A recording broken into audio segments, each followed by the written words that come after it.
Students, good morning to all of you. बेटा, हमारा जो भी चल रहा है मार्केटिंग का कंसेप्ट 11.1 11th यूनिट है, फर्स्ट चैप्टर है, 11.1 हो गया।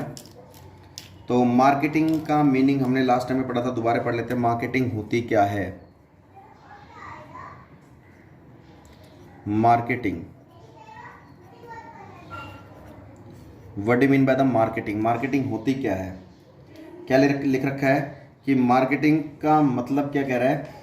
It refers to that process under which valued goods and services are created, जहां पर गुड्स एंड सर्विसेज को एक्सचेंज किया जाता है, जहां पर offered and by doing transaction independently the needs are satisfied. Marketing वो होता है जहां पर गुड्स एंड सर्विसेज को एक्सचेंज किया जाता है, बेचा जाता है और एक कस्टमर की नीड्स को पूरी की जाती है, सेटिस्फाई किया जाता है, नीड्स एंड वांट्स को सेटिस्फाई किया जाता है, वो हमारा मार्केटिंग कहलाता है। अब मार्केटिंग के फीचर्स अगर हम पढ़ें तो बहुत अच्छा फीचर्स हैं इनके। सबसे पहले देखो, मार्केटिंग की विशेषता क्या है, मार्केटिंग करना क्यों ज़रूरी है, मार्केटिंग के क्या बेनिफिट हैं, मार्केटिंग क्या डिसएडवांटेजेस हैं। तो फीचर अगर हम पढ़ के चलें तो फीचर में सबसे जो पहला फीचर आता है वो आता है need and wants. Need and wants मतलब, नीड मतलब आवश्यकता और इच्छा, वांट्स मतलब इच्छा। यहां पर मार्केटिंग का पहला फीचर क्या आ गया? Needs and wants. यहां पर एक कंज्यूमर, देखो क्या कह रखा है उसमें, marketing is the process of fulfilling the needs and wants of the consumers. Marketing वो प्रोसेस है जहां पर एक कंज्यूमर की नीड्स और वांट्स को ध्यान में रखा जाता है कि कस्टमर को किस तरीके से प्रोडक्ट के लिए अट्रैक्ट किया जाए। ठीक है, मान लीजिए एक कंपनी है, ठीक है, कंपनी है, इसने कोई प्रोडक्ट बनाया है। प्रोडक्ट बनाने के बाद ये क्या करेगी? मार्केट में रिसर्च करेगी,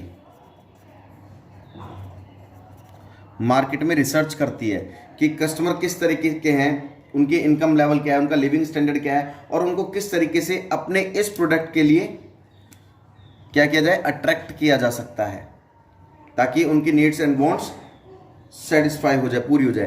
तो यहाँ पर एक बात ध्यान रखना, एक कंज्यूमर की नीड्स एंड वांट्स को ध्यान में रखते हुए कोई कंपनी गुड्स को प्रोड्यूस करती है। क्योंकि देखिए, हर एक कंज्यूमर की ना नीड्स एक होती है लेकिन वांट्स अलग अलग होती है। देखो,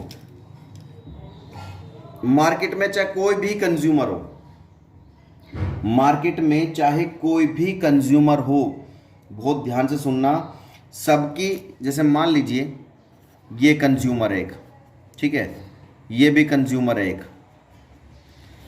ये भी कंज्यूमर है एक। मार्केट में बहुत सारे कंज्यूमर, फॉर एग्जांपल ये भी कंज्यूमर है एक, ये भी कंज्यूमर है एक, ये भी कंज्यूमर है एक, ये भी कंज्यूमर है एक, ये भी कंज्यूमर है एक। ठीक है, ये सारे कंज्यूमर्स हैं मार्केट में। मान लीजिए इन तीन का जो इनकम लेवल है, लो इनकम लेवल,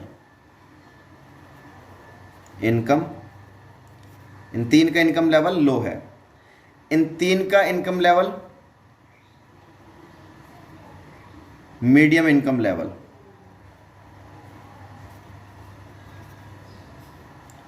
और हायर इनकम लेवल। देखो, उसने कहा है सबसे पहले needs and wants. Needs and wants बहुत ध्यान में रखना, नीड्स एंड वांट्स के बारे में बताने जा रहा हूं मैं।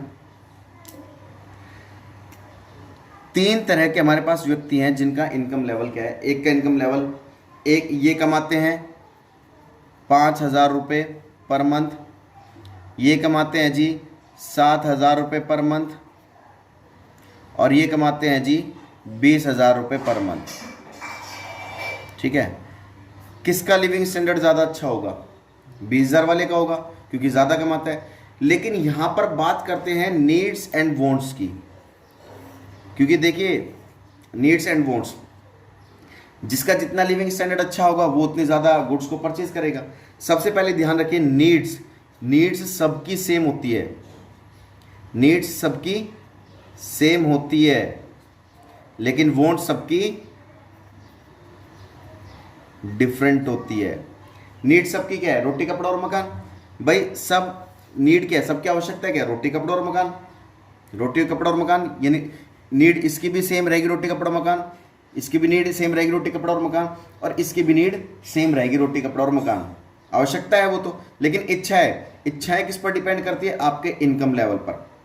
आपका इनकम लेवल क्या है? आपकी इच्छा है कि मैं साइकिल चलाऊं, इसकी इनकम लेवल अच्छा है, ये सोचता है कि मैं बाइक चलाऊं, लेकिन इसका इनकम लेवल इतना अच्छा है, ये सोचता है मैं गाड़ी खरीद लूं। तो इच्छाएं सबकी अलग अलग हो सकती है, वॉन्ट्स सबकी अलग अलग हो सकती है, लेकिन नीड सबकी सेम होती है। हर एक कंज्यूमर की नीड सेम होती है और वॉन्ट्स अलग अलग होती है। ये बात समझ में आ गई? सेकंड आता है फीचर। मार्केटिंग का फीचर क्या है? Second, creating a market offering. Creating a market offering. अब देखिए मार्केट ऑफरिंग का मतलब क्या है, साफ साफ इसमें क्या क्या रखा है? The second of the feature of the marketing is creating market offering. Second feature जो क्या है मार्केट का, कि क्या क्रिएट करना? मार्केट में कंज्यूमर को क्या देना? क्या देना? ऑफर देना। ठीक है, क्योंकि कस्टमर को अट्रैक्ट करने का तरीका क्या होता है? Buy one get one free दे दी, या फिर कुछ एक्स्ट्रा गिफ्ट फ्री दे दिया, या प्राइस कम कर दी उसके, या ब्रांड अच्छा कर दिया उसका, पैकेजिंग अच्छी कर दी उसकी, लेबलिंग अच्छी कर दी उसकी। ठीक है, it refers to providing complete information about the product and services. उनका मतलब क्या होता है? मार्केट में जो सेलर होता है ना, सेलर, वो अपने कस्टमर को, जो भी कस्टमर, कोई भी, ये मार्केट में एक मान लीजिए सेलर है, ये कस्टमर है, अगर ये कस्टमर कोई सेलर से कोई गुड्स परचेज करने आया, तो सेलर का क्या फर्ज बनता है?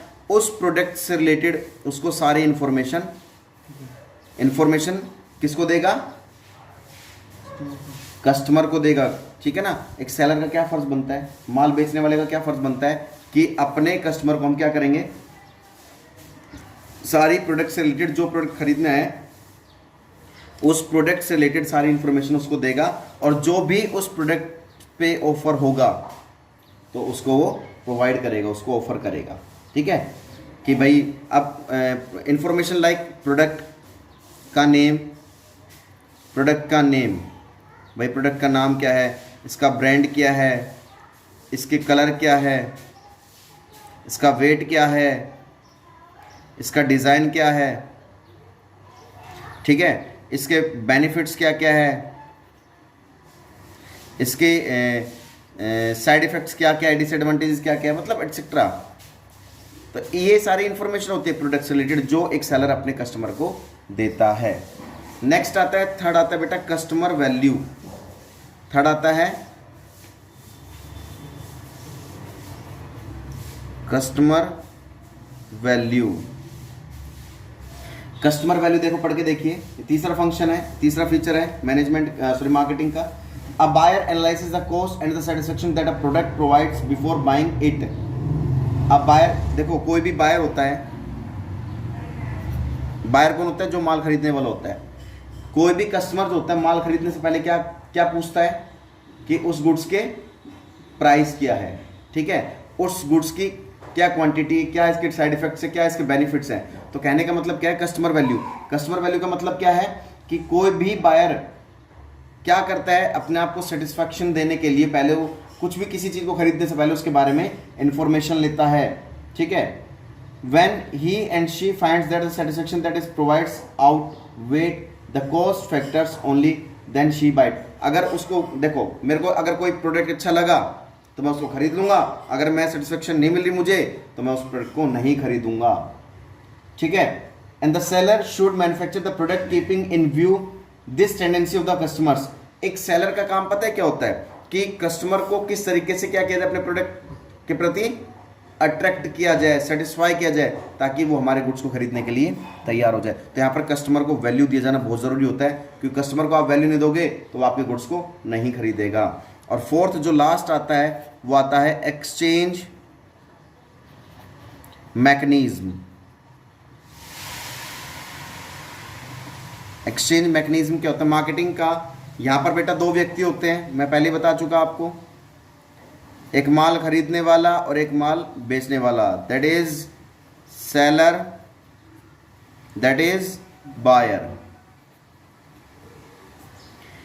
एक्सचेंज मैकेनिज्म क्यों कहा जाता है इसे? क्योंकि यहां पर क्या किया जाता है, गुड्स एंड सर्विसेज को